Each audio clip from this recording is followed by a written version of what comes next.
अगस्त triple murder case में तेजस्वी यादव लगातार सरकार पर हमलावर हो रहे हैं। तेजू भैया ट्विटर हैंडल से लगातार धुआं कर रहे हैं और राजमाता लगातार सरकार को घेर रही हैं। लोग परेशान हैं कि भाई तो गजबे हो गया। आरजेडी अपराध के खिलाफ आवाज कैसे उठा रही है। लोग को ये विश्वास हो रहा है कि शायद ये नया आरजेडी का चेहरा बन रहा है, ये नया आरजेडी बन रहा है।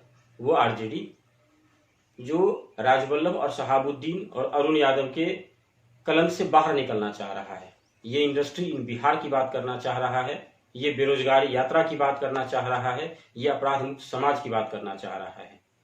लेकिन इसी कड़ी में अन्य नेता कुछ सवाल उठा रहे हैं।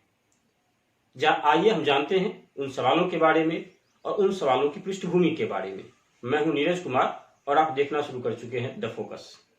सबसे पहले आपको तफसील से बताएं गोपालगंज ट्रिपल मर्डर केस के बारे में। दरअसल ये सारा वाकया शुरू हुआ 24 मई को गोपालगंज जिले के हथुआ थाना क्षेत्र के गांव रूपनचक गांव में जेपी यादव, उनके पिता महेश यादव, मां संकेसिया देवी और भाई शांतनु यादव पर चार हथियारबंद लोगों ने गोलियां चला दी, जिसमें मौके पर ही उनके माता और पिता की मृत्यु हो गई।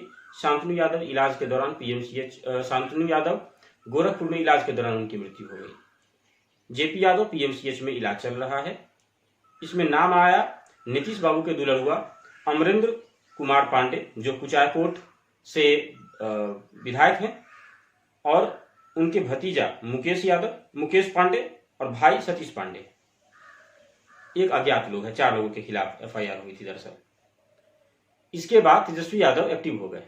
उन्होंने लगातार सरकार को घेरना शुरू किया, अपराध के खिलाफ लगातार उन्होंने बात करना शुरू किया। राज्यपाल से भी मिले और शुक्रवार को तो उन्होंने विधायकों की परेड कराने की घोषणा कर दी। सुबह से ही गहमागहमी रही। पुलिस और विधायक उनके आवास के बाहर जुटना शुरू कर दिए। पुलिस लगातार घेरती रही। 3-4 घंटे की मशक्कत के बाद तेजस्वी यादव को रोका गया गोपालगंज दौरे से। तेजस्वी यादव ने आरोप लगाया कि मैं सिर्फ पीड़ित से मिलने जाना चाह रहा हूं, सरकार हमें मिलने नहीं दे रही है। अंत में तेजस्वी यादव विधानसभा अध्यक्ष से मिलने को राजी हुए। उनसे मिलकर उन्होंने ज्ञापन सौंपा। उनकी मांग थी कि एक विशेष सत्र बुलाया जाए, सीबीआई से जांच कराई जाए और अविलंब गिरफ्तारी हो।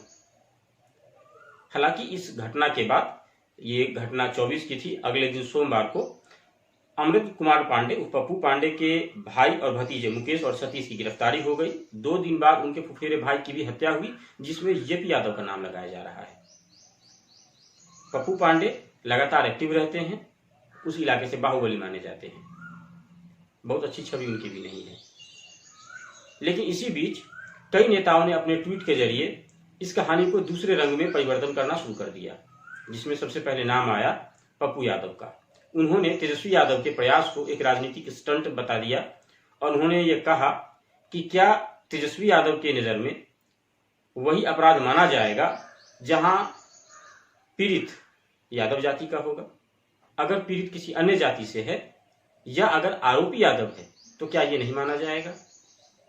उन्होंने हालांकि प्रशासन से मांग की कि 3 महीने के अंदर स्पीडी ट्रायल चला करके और पप्पू पांडे के इस केस की जांच होनी चाहिए। अगर पप्पू पांडे दोषी है, उनके खिलाफ सख्त से सख्त कार्रवाई होनी चाहिए।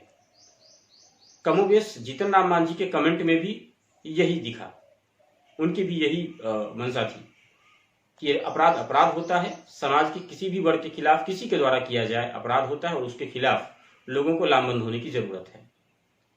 दरअसल आज से कुछ दिन पहले अगर आप जाएं तो आप देखेंगे आरा में एक महादलित बच्ची के रेप में असफल होने पर 6 लोगों को गोली मार दी गई, जिसमें नाम आया था राजेश और अखिलेश का। ये भी यादव कम्युनिटी से हैं और इस पर तेजस्वी की प्रतिक्रिया शून्य रही थी। दलित चिंतक एक्टिविस्ट वेद ने ट्वीट कर तेजस्वी पर चुटकी ली।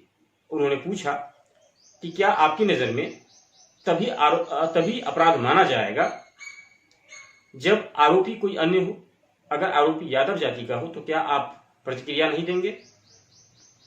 कुछ दिनों पहले की बात, दिसंबर की, आपको याद होगी, मुजफ्फरपुर में रेप में असफल रहने पर एक बच्ची को जिंदा जलाकर मारने का प्रयास किया गया। बाद में हालांकि उसकी मृत्यु भी हो गई। आरोपी राजा राय। तेजस्वी यादव की प्रतिक्रिया शून्य रही।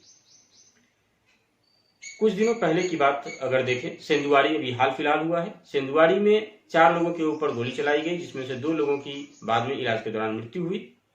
यहाँ पर आरोपी राकेश यादव, हालांकि जो राकेश यादव हैं वो जेडीयू से हैं, लेकिन यहाँ पर प्रतिक्रिया सुनी रही तेजस्वी यादव की।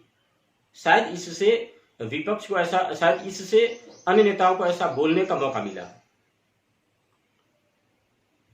और थोड़ा इतिहास में अगर पीछे आपको लेकर के चले तो आपको याद होगा पिछले विधानसभा चुनाव में पुटुस यादव की हत्या को बड़ा आधार बनाया गया था। इसमें अनंत सिंह का नाम आया था। छेड़छाड़ के आरोपी पुटुस यादव की हत्या कर दी गई थी और अनंत सिंह को इसके लिए राजू बिल्डर वाले केस में जोड़ करके गिरफ्तार किया गया था। इसमें भी काफी रैली हुई, काफी हंगामा हुआ, तेजस्वी यादव काफी मुखर हुए। तो शायद इससे विपक्ष को कहने का मौका मिला। पप्पू पांडे के साथ पिछले चुनाव में, इस चुनाव में पप्पू पांडे जेडीयू से हैं और जेडीयू और आरजेडी की गठबंधन रही थी। तेजस्वी यादव ने पप्पू पांडे के लिए प्रचार भी किया था, कई समारोह साथ में शिरकत किया था उनके साथ। सोशल मीडिया में कई फोटो वायरल हो रही हैं जिसमें पप्पू पांडे, लालू यादव साथ दिखाई दे रहे हैं, तो कहीं पर पप्पू पांडे और तेजस्वी दिखाई दे रहे हैं। तो क्या जिनको चुनाव के लिए खड़ा किया गया, जिनका समर्थन जनता से मांगा गया और जिनको दागदार छवि और जनसेवक बताया गया, क्या आज कातिल बने हैं, कल वो सफेद पोस्ट थे? इसका जवाब देना चाहिए तेजस्वी यादव को। आपसे सवाल है कि क्या इस पूरे प्रकरण में आपको लगता है कि ये जो तेजस्वी यादव का प्रयास है ये अपराध मुक्त समाज बनाने की तरफ है या फिर एक राजनीतिक स्टंट है? आपकी प्रतिक्रिया और आपके कमेंट का इंतजार रहेगा। धन्यवाद।